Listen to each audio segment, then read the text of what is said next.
Thank you guys for coming out, part of the PM at the Presidio series here. Today we're going to talk about the Rio Sonora region, and actually this region is what gave the name to the state of our neighboring state, Sonora, and also gave the name for our desert that we live in, the world's wettest desert as well. Not only that, Linda Ronstadt, which many of you know, the ancestral homeland of these people are actually there in the Rio Sonora region as well. And to get things started here, I think it's really appropriate to kind of look at the symbols, the flags of the region, and to really understand the state of Sonora and the Rio Sonora in particular.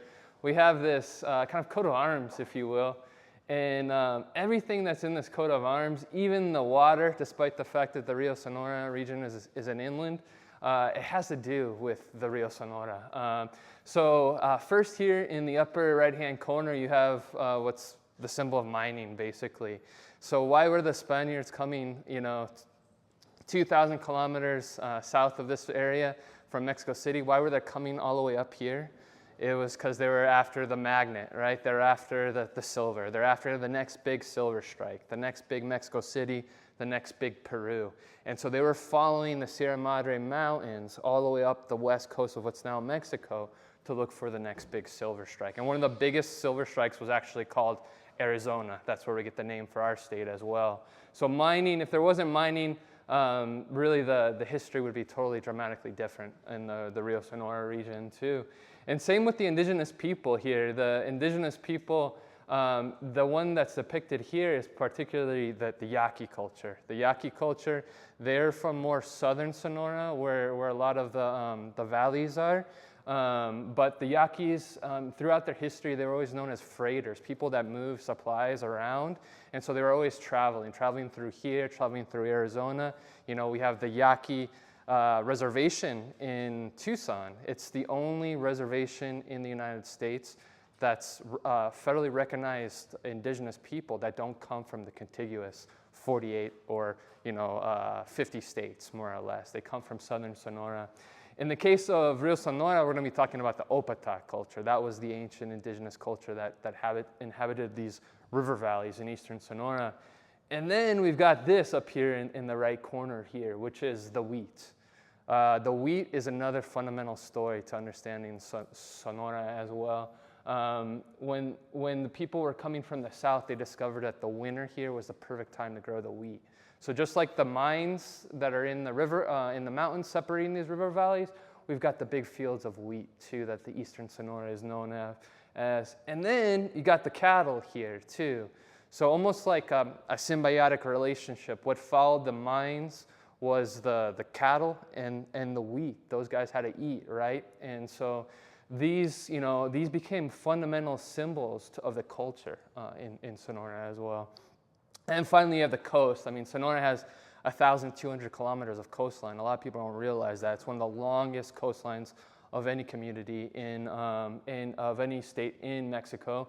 But that's actually where the Sonora River bottoms out on good years when there's a lot of river water. That's where it actually basically drains out. So we can see here in the coat of arms for the state of Sonora, it really emblemizes that history, that culture, that geography. And so to kind of give you a little bit of a navigational path of where we're going to go for this presentation, first we'll highlight that geography, then we'll talk about the history, and then we'll finally talk about the culture, the pueblos, the people, the cuisine, and then we'll end on the note of what is the Rio Sonora like today and what's its future look like as well, okay?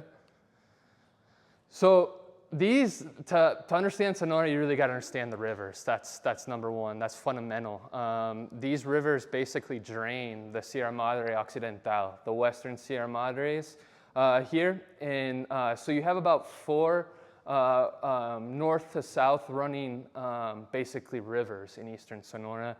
The first one is the St. Michael River, the San Miguel, and then you have the Sonora River. And it's kind of interesting because where those two rivers come together, you have the state capital of Sonora, Hermosillo, a city of 1 million people nowadays. And it makes sense, right? A place where the two rivers would come together, you'd have a lot of water. So that's what could allow for human habitation. to there. And then the other eastern river valleys that you have here is the Moctezuma River, named after one of the last emperors of the Aztecs.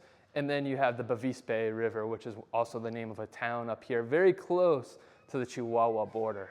Chihuahua is the eastern border here. It's the largest state in Mexico. Sonora is the second largest state in Mexico.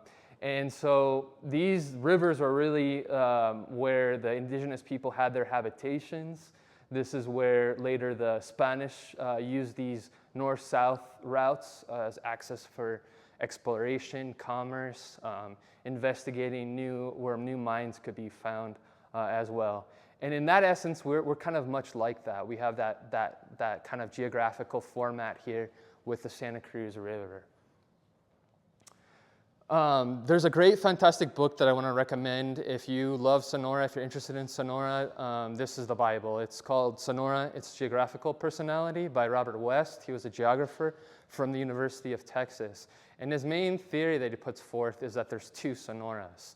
There's an old eastern Sonora, and there's a new western Sonora. And by old and eastern, he's referring to the B region right here.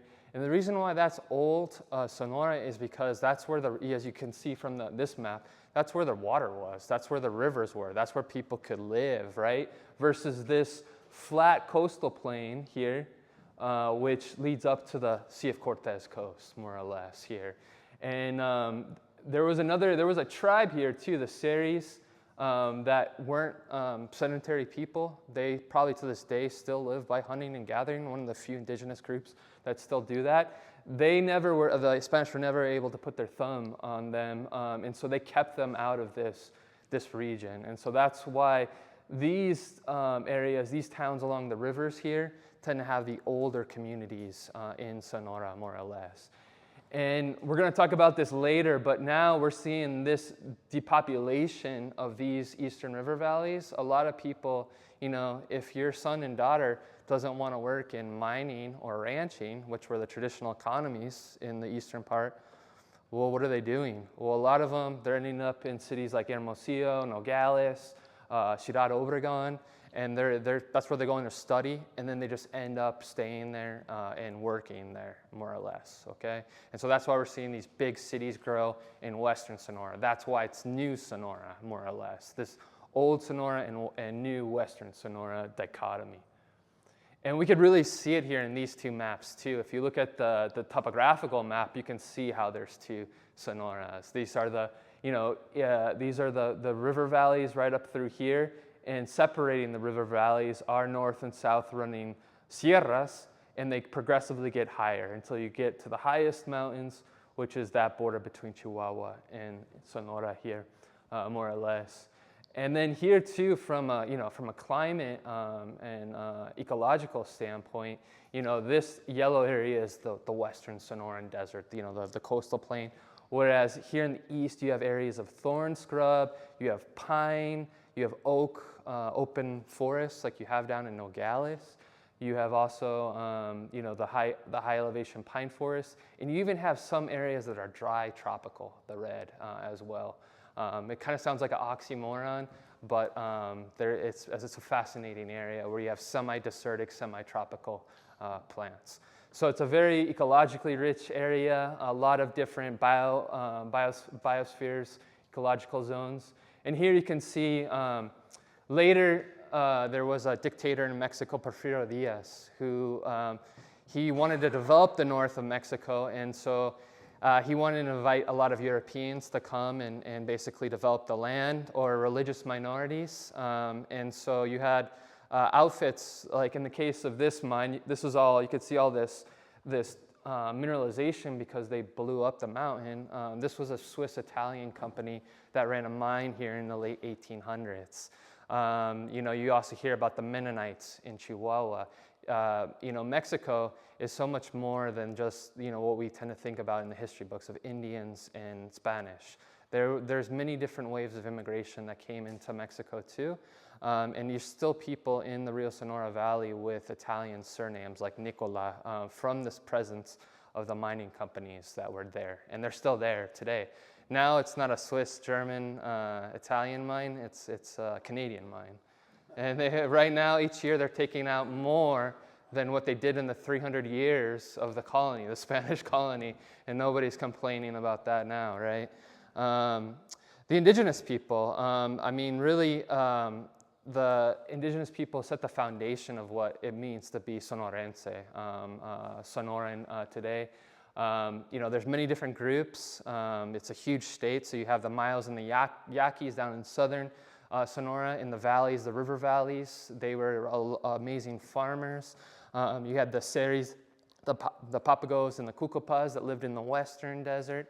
And then over here in the river valleys, you had a lot more of the Opata culture, more or less. And you know, a lot of the kind of the items that we connect so much with Sonoran culture, like if you go down to Nogales in late summer and you're at the speed bumps driving, or at the stop sign, people will hold up the acorns for you, and they'll have signs saying beyotas.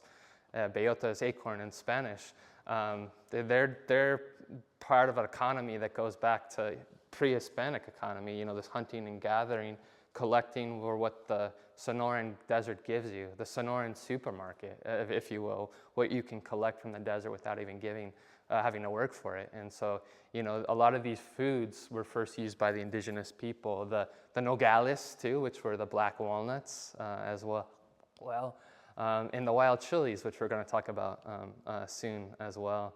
This is actually the first depiction of indigenous Sonoran people in Sonora. It was by a contemporary of Father Kino in the 1600s. It actually shows the Seri people, and you could see the pitayas, the organ pipe cactus with the fruit in the background there.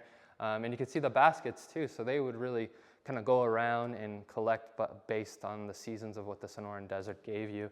And you could see more or less the zones here of where they inhabited, the Seris, the Papago, also known as the Otam, Pima.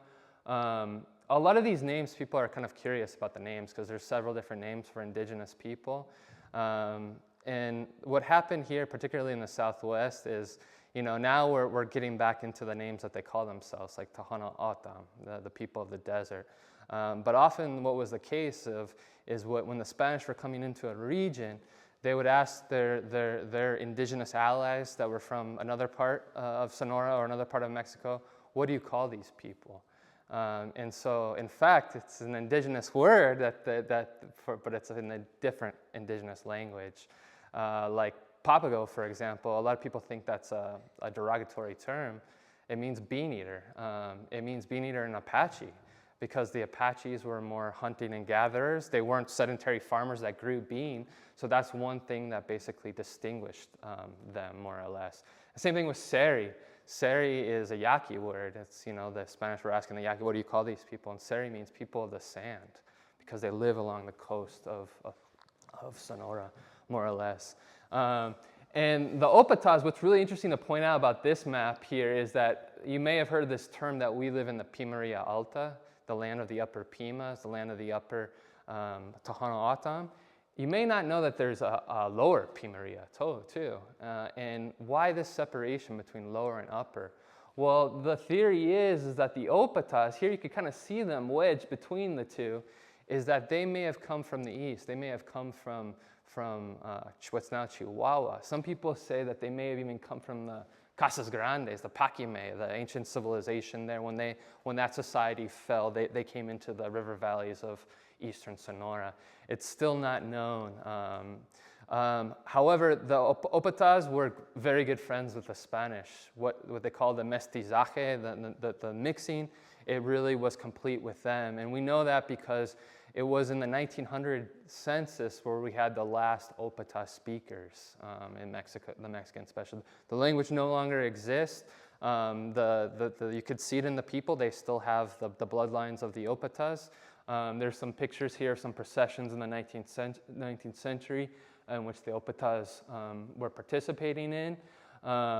What's one incredible emblem of the indigenous presence is this fountain that's in a town called Banamichi, and this petroglyph that's on this fountain is actually considered to be an irrigation map of the valley, of the river valley, which they were master irrigators, master water hydrologists for more or less.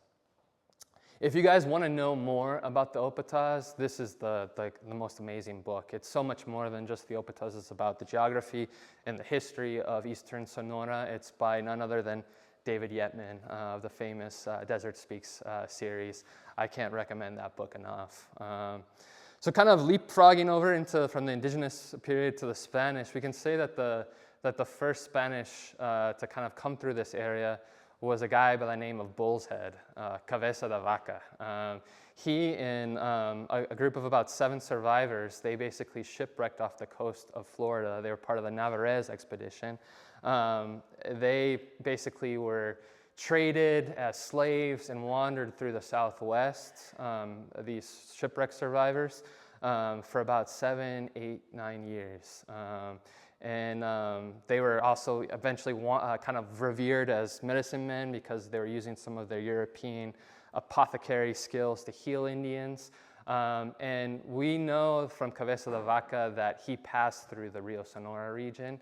And at what he called the Puerto del Sol, this really interesting area where the river makes a right turn towards the west and starts to narrow, it's now a town called Ures. And in Ures, he was given a feast of over 100 deer hearts. And so he gives the name of that place, San Jerónimo de los Corazones, St. Jerome of the Hearts. And that place would be very important for later expeditions, more or less, including the Fray Marcos de Niza expedition. And I don't know if you've ever heard of this guy, but there's a little shrine dedicated to him down in Nogales, Arizona. This shrine was actually part of the New Deal era, the ABC programs, putting people back to work. This is just south of the DMV on Grand Avenue there. Or if you haven't seen that, you've probably maybe seen the Hotel Fray Marcos de Niza in Nogales. It's the only skyscraper. It's named after this guy right here. And he was basically following up on these stories by Cabeza de Vaca of these 7 cities of Cibola, the next Mexico City, the next big city of silver. And so the viceroy, the big guy in Mexico City for the Spanish, he basically sends this guy, Fray Marcos de Niza, a Franciscan friar, from Nice, France, that's why it's Fray Marcos de Niza, to go up and investigate this with Dorantes, Estevanico, the black Moorish slave of the Spanish that had accompanied Cabeza de Vaca. And apparently the Moorish slave, he gets a little bit ahead of time, and he gets killed over by Zuni Pueblo. And so this guy gets warned not to go to Zuni Pueblo, but he sees the place from a distance. And I don't know if you've seen adobe, unplastered adobe plaster. They say that at a certain time that there's silica in it, that they surmise that this guy was from a distance when the sun was setting. And in that moment, when the silica kind of starts to glisten from the sun, that's maybe what he saw as this big flashing city of silver or gold, more or less. That's just one theory. And so he confirms this for Cabeza de Vaca. And so who comes up next is Coronado. So we're here in the middle of the Coronado National Forest, named after him. He comes up here with hundreds of soldiers, but really thousands of indigenous allies that they come up here. And what's interesting is that he follows Cabeza de Vaca, and he goes right for the Puerto del Sol, and he actually sets up what we can consider the first villa, the first community in what's now northern Mexico in southwest United States, which is San Jerónimo de los Corazones. And apparently he, at this little settlement that he leaves behind, and he starts off going to New Mexico and Kansas, he didn't leave behind the best of the best, let's say that, the conquistadors. And so these guys were messing around, obviously made the indigenous people upset, and they had to move the fort more or less 2 or 3 times. And there was actually an archaeologist here that gave a big presentation that she says that she found the 3rd iteration of this fort, San Jerónimo, and it's just east of Nogales, Sonora. But we know that the first 2 would have been in the Rio Sonora Valley. So we could really say Spanish presence starts in the Rio Sonora Valley, going back to Coronado.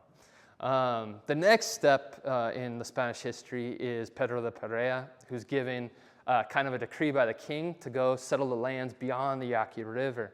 And he calls this area Nueva Andalucía, New Andalusia, where he was from originally. You could see the name here on the map. Apparently, he didn't follow through with a lot of his, I guess, some of the circumstances of his decree, but he makes a big silver strike, and the people start to come up into Sonora, including the Jesuits. And the Jesuits were the members of the Society of Jesus. They were supposed to be the light cavalry of the Catholic Church, the black robes. They started to found missions in this eastern Sonora region. Especially one was really famous. His name was Padre Indio, the Indian father. They called him that because a lot of Jesuits said he went too Indian. He was a great musician. That was really the first kind of intelligible language between the indigenous and the Indians. Bartolome Castani was a Portuguese Jesuit. And they said he went so Indian that actually his superiors had to remove him and send him somewhere else. But he was a real revered first kind of Father Kino figure in the Rio Sonora, founding a lot of the missions that now became communities. And we know that these Jesuits, I mean, not only the proselytization, but what they brought was this cultural change by bringing a lot of the things like the cattle, the different livestock here that would forever transform our culture here. Today our culture is the culture of the horse, culture of the cattle. The sheep's kind of gone down, but they also brought in the wheat culture here too. And so a lot of people tell you, don't eat the flour tortillas, that's not authentic Mexican. Well, guess what? It's very authentic Mexican to the state of Sonora and the state of Chihuahua. And the Jesuits, when they're leaving subhumid tropical Mexico, kind of marching north, they discovered something here in the Sonoran Desert. They discovered that this winter, the mild winters that we have, relatively mild winters, were perfect for growing winter wheat. And what that did was so transformational because the Indians, they only had one harvest a year, right? The three sisters, the corn, the beans, and the squash. What if the monsoon rains don't come that year, right? What if your crops don't come to fruition and your crops fail? And the Indians had a whole category of food known as starvation foods, right? The barks, the roots. And so, when the indigenous came, when the indigenous saw these, they saw across the fence, the missionaries setting up shop, bringing things. They kind of were like, we kind of want those things. The fruit trees, the cattle, the horses, the plow to increase the yields. And so really the Jesuits leaned into this food diplomacy for basically the evangelization of Mexico. And this wheat culture would be so huge. In fact, I've heard a Sonoran historian say, look, we don't have the pyramids like southern Mexico, but as far as cultural importance go, each town in Sonora has an old mill. The mills are what to the people of Sonora, what the pyramids are to the south of Mexico as far as cultural importance. And here's just one of the biggest mills, which is on the Rio Sonora. It's in Hermosillo right here. That's what it looks like today, quite different here. But the wheat industry really died in the 50s in Mexico because the FDA of Mexico, Conasupo it's called, basically set the price of wheat artificially low. And so that to make the most poverty-stricken Mexicans be able to afford wheat, and so that killed the local wheat industry more or less. And so that's why in every town that you go in Sonora, there's this old abandoned wheat mill. But a lot of people don't, they don't hear in the history books either. Guess where the California gold rushes was fed by? It was fed by the Sonoran wheat fields, fed by the Rio Sonora, because it was the closest place to California where wheat was being grown on a large scale. And there was regular steamship service from Guaymas to San Francisco, more or less. The Jesuits ended up getting expelled in 1767. It's for a lot of reasons, but mainly, who was going up to bat for the Indian land rights when, Spanish civil society, the ranchers and the miners, what did they covet? They coveted the irrigated land. They coveted, the limited irrigated land that there is in the Sonora. And so by getting out the Jesuits, the Spanish civil society could have a little bit free reign more on that irrigated land where the missions were, where the Indian communities were too. And they brought in the Franciscans that they could better control the Spanish government. And the Franciscans are important because a lot of the missions that we see today, like the mission right down the road here, and another mission right up the road here too, they were built by the Franciscans. For the Jesuits, they didn't need these huge, incredible altar screens and gold lily statuary to celebrate Christ. they just saw Christ in the fellow human, the Native American. So they built very simple hall structures. And it was these guys that needed the big altar screens and all that. So a lot of the missions that you see in the Rio Sonora, they were built by these guys, or basically enhanced or enlarged by these guys. Here's Spanish civil society on the coattails that we're coming up to. They were after the gold and the silver, the mines, more or less. And so you started to have what's known as the castas in Mexico, this mixing between all the different cultures. You not only didn't have the Indians, you had the indigenous people, you had Africans, you also had Moorish people. About a third of the force here at the Tubac Presidio had Afro-Mestizo origins, more or less. Pretty interesting. And so they started forming communities too. This is a drawing from Ignacio Terch here in the Northwest. He was a Jesuit, so he saw what the communities looked like. They started to build them. And so where did this, how does the Rio Sonora towns look different than ours? Well, they went back, they had this Spanish legacy of town building, right? That they borrowed from the Romans that were in Spain, and also the Moors that were in there too. And you have this defensive architecture here too, on the frontier. Why? Because at the same time the Spanish are coming from the south, you have another foreign culture coming into the southwest and northern Mexico. What's that other foreign culture? It's the Apaches. They're not native to the southwest. They're Athabascan speakers. They're from Canada.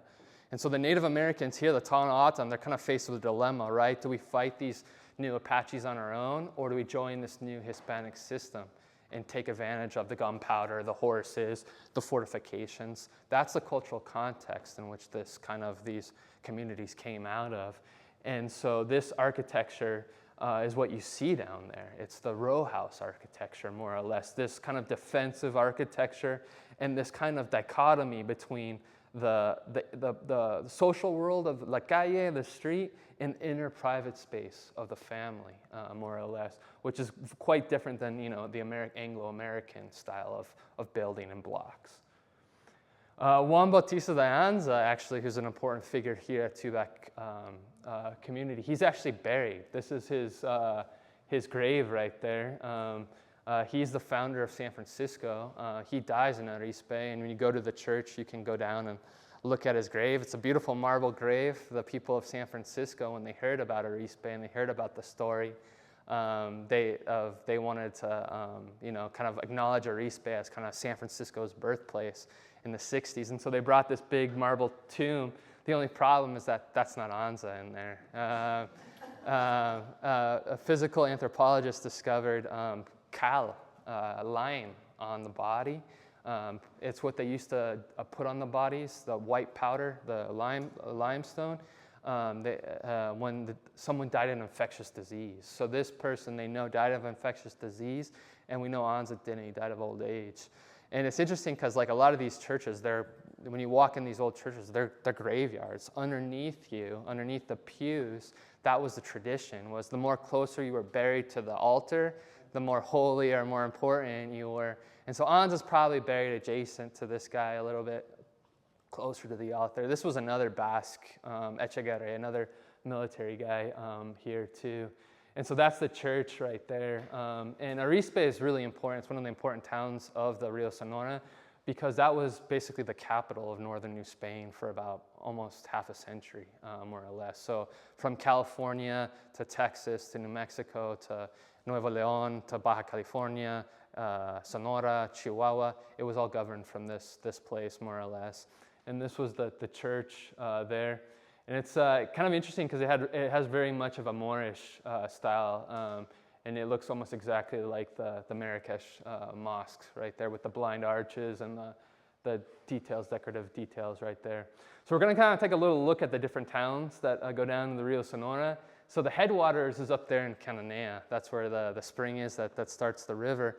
Cananea is a really interesting community. It's like an American community in Mexico because it was really founded as an American community. It was founded to be basically a huge copper mine. And today it's the second biggest mine in Latin America after one in, I think, Chile it is. And this is a really iconic building. If you're Mexican, you know about Cananea because this is basically where they say that the revolution started for Mexico. There was a famous corrido, a ballad that was sung about the miners that were basically imprisoned in here. There was a 1906 mining strike.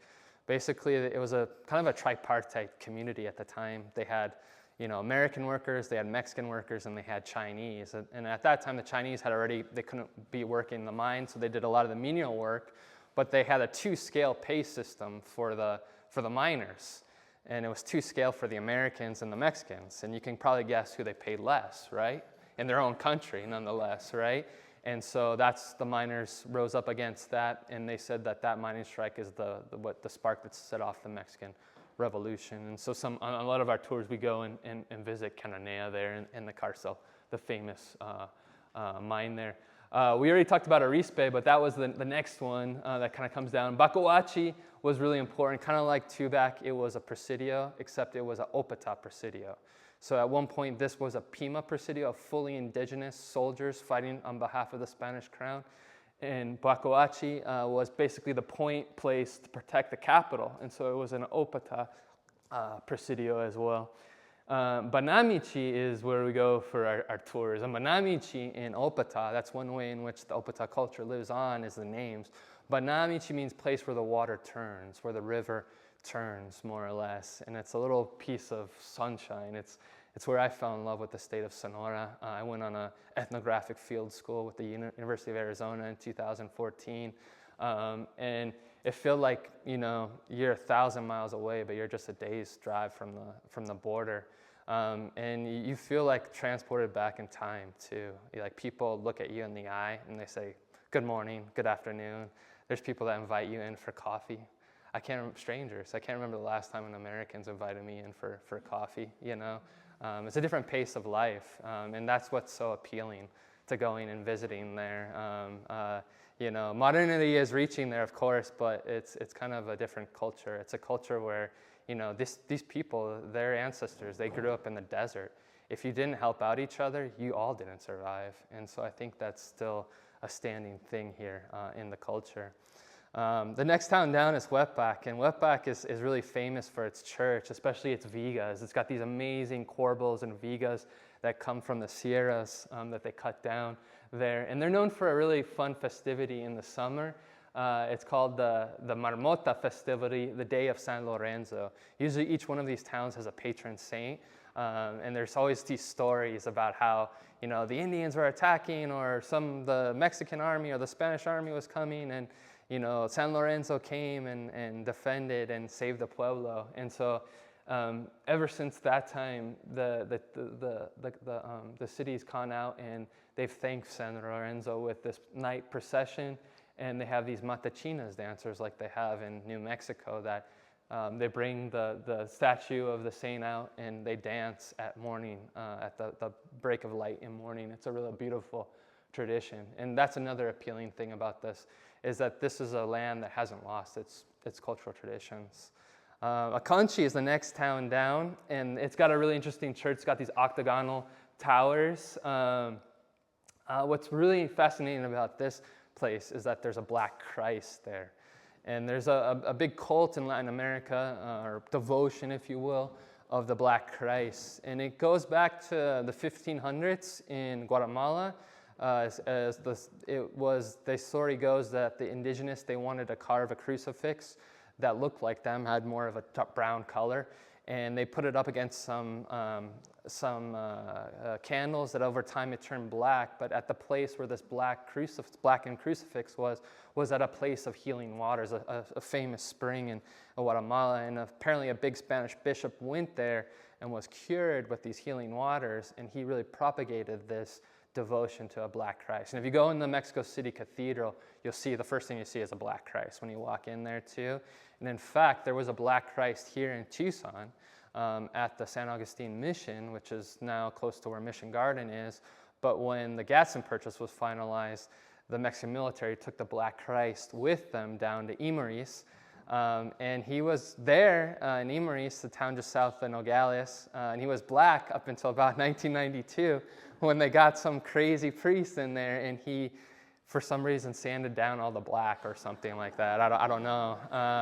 But the black Christ, you usually find them in places that has healing waters. And so in Aconchi, there's an amazing aguas termales, hot springs, and we've taken groups there, and it's just really a delight.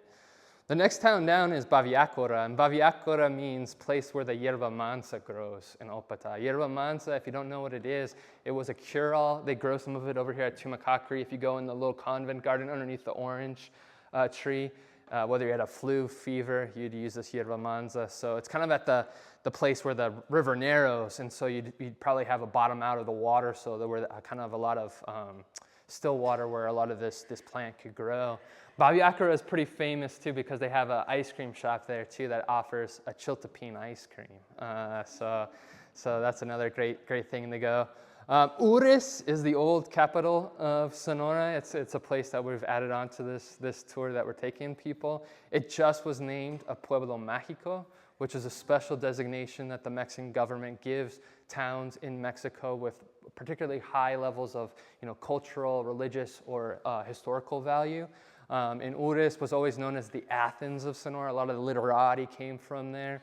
It's got a beautiful plaza, and you can eat really well there. They're famous for their desserts, and we talked about the dairy, the cattle ranching, and with cattle comes the dairy tradition, and so their kind of local industry is what's called jamoncillos, and jamoncillos is kind of like a dulce de leche, milk fudge.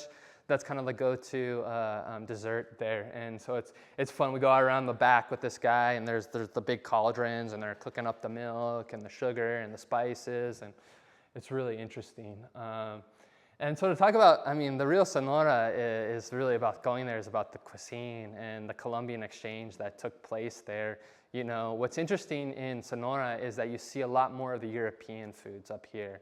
And the reason for that is just really, it's simply ecologically and geographically and sociologically rooted, because here in the north was always kind of sparsely populated. You didn't have the big, dense indigenous cultures like you did in central Mexico, and the biodiversity like in central Mexico. You got papayas growing out of your backyards, and stuff like that. So here in the north, you had limited biodiversity, and you had less people. And so when the Europeans brought new foods, there was more acceptance of them. Because why? Because they were improving the food security of these people. And one way that you can know that this food become accepted by the indigenous people is when they have their own indigenous word for the foreign food stuff. So I want you to go try an experiment. Go out to San Javier del Bac, go out to the Ramadas out front. Try to tell those people that wheat isn't their indigenous food. They have their own word for it, or they'll laugh at you. They've been eating wheat since the 1500s, more or less, and it helped them, make, when one harvest didn't span out, they could fall back on the wheat harvest to get through the year in a desert, right? A lot of the European legumes, those tended to be the first things accepted because they were similar to beans.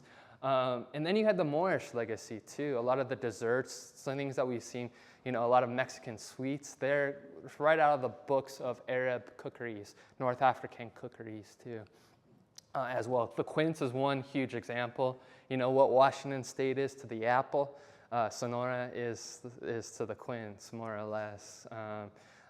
It's not really popular in the U.S. food, but in Arab, Mediterranean food, it's hugely popular. And what's curious is that the U of A did a study, and they found out that the quince variety, the heritage variety that grows here in the Sonoran Desert, it's one of the few places it grows sweet. Almost everywhere in the world it grows sour. That's why they cook it and make a quince paste out of it, or even chicken with quince is a real popular French dish as well. The other, chiltepín is foundational. It's a cornerstone of identity for Sonorans. If you get invited to a Sonoran's house and on the table, it's almost a sign of good hospitality to have a jar of chiltepíns and a little chiltepinero, the little mesquite mortar and pestle that you kind of put the little chili peppers in. They're little peppercorn-sized peppers, and you grind them in there, and then you kind of pour it over your food instead of, crushing them with your hand and then touching your eye, of course, and stuff. What does chiltepín mean? Well, chili, of course, means chili. Tapin in Nahuatl, the Aztec language, means flea-sized chili, because of its diminutive, small little size. This is the mother chili. This is the chili that gave birth to the Anaheim. Over generations of human selection in the Americas, the indigenous people that created the pasilla, the habanero, the Anaheim pepper, but it all comes from this mother chili. And in Sonora, the people say, at the table, the meat can lack, but never, the chiltepin can never lack on the table. So really, really important. And you mainly see them eaten dried, red, and people just crush it. You could crush it on your pizza or whatever. But you'll even see it, I like the green fresh if you can find them with eggs, it's really good. Or sometimes they pickle the green as well. Really, really great. And we talked about tortillas and wheat, and probably the most famous tortilla in Mexico is from the Rio Sonora region. It's the huge tortilla sobaquera, the wheat tortilla, and these things are so huge. It's almost like an inverted wok that she has over the fire there to be able to cook it, and there's not a single break. I mean, when I say these women are artists, they're absolute artists in how they are able to articulate this malleable product. And I kid you not, you can literally read a newspaper through these too. That's how thin they are. And the traditional name is tortillas de agua, water tortillas, but almost everybody knows them by their kind of colloquial, their kind of slangy name. It's sobaqueras. And sobaquera means armpit tortillas. I mean, because that's what gives the flavor, right? No, I'm joking, okay? Yeah, you have to extend it out. You have to extend it out here, and that's basically why it's called that. But the old timers will tell you it's all tortillas de agua, water tortillas. Ironically enough, it's a soup culture. You want to think about it like a day like this, but think about where the first laboratories were for Sonoran cuisine. Where were they created? They were created at the missions, right? The missions were the first place where this interplay between the indigenous foods and the European foods took place. And how do you feed a lot of people? You make soups, right? So, I mean, you have menudo in Sonora, the tripe soup. They do it white. They like it pure. You have pozole. What's fascinating about the pozole in Sonora, it's the only place in Mexico where it doesn't have hominy. It has wheat berries. That tells you how strong the wheat culture is in Sonora. You have gallina pinta, which means speckled hen, but it doesn't have chicken in it. It's oxtail and hominy. That one does have hominy, oxtail, hominy, and beans. So that's where the speckled hen comes in. The other things too, the pitayas. Right now, I just drove up from Hermosillo a few weeks ago. People are selling these look at the delicious fruit that it is right there. That's a real kind of, this sense of seasonality hasn't been lost too. Like, we go to our grocery store and we get our apples from New Zealand or our grapes from Argentina and all that. This seasonality there is really beautiful too, because this is one of the good things about being here in the summer is that this fruit is given. And down there they actually make ice cream out of this fruit, pitaya, and it's the most delicious ice cream I've ever had. And then, of course, the agave, too. I mean, you can't really talk about Mexico without talking about the agave. And there, the region of Rio Sonora is part of the denomination of origin, the name-protected Bacanora, DO region, just like Champagne and tequila and Jalisco. And so since the 1500s, they brought in, the Arab distillation methods, the Spaniards, and they brought in this process of eating the agave, which the Indians did. They would just roast the agave to eat the sugary base. That's what this stuff is that they're now mashing up. They brought this method here. This is the train method right here. Basically, after this mash has been put in with water and fermented for a week, you basically take it to the still here and you run it twice. So basically, you put a fire down in here and you let the condensation come through here, the evaporation, and then this is a cooling tank right here, and there's the serpentine coil goes through out there, and so that water drips out. And so you get the first dreg, and then you put it back in, and you get the second drag, and you get the good bacanora, more or less. And so here's some examples of the different bottles. It's kind of in right now. You know, mezcal was like the big in thing for a couple of years. This is a mezcal. It's under the umbrella of, tequila's under that umbrella. But bacanora is kind of getting in its moment to shine right now. One of the difficult things now is over-harvesting of the agaves. So one of the challenges ecologically is that the lesser long-nosed bat in Mexico, what is its main food source? It's the flower that shoot gives on the agave, and that's the first thing that these guys cut is the shoot. Why? Because they want the base to focus all their energy in growing that base. Why? Because the base is where that's what they ferment. That's what they want more product, right? And so now what you're seeing is that people are having to grow their own, which is good. And there's even some, my wife works for Borderlands Restoration, a nonprofit out here. A lot of them are working with outfits like that, nonprofits, to save some of the agaves and not harvest them and let them go to flourish, so that these migrant bats can continue on, more or less. So yeah, bacanora is another huge thing of the identity of Sonora. So what about today and its future? Well, this is a great scene right here. This is a cabalgata, a cavalcade. It's almost like it was a medieval tradition back in the days. It comes back from the Reconquest times in Spain when the Christians would raid the Islamic South. But nowadays, it's usually to celebrate the feast day of a particular saint. In this case, I think it's St. Francis Xavier for the patron saint here. So what's going on in the Rio Sonora today? Well, it's the same story as 500 years ago. The reason why the Europeans were coming, except it's not Europeans anymore, it's Canadians now.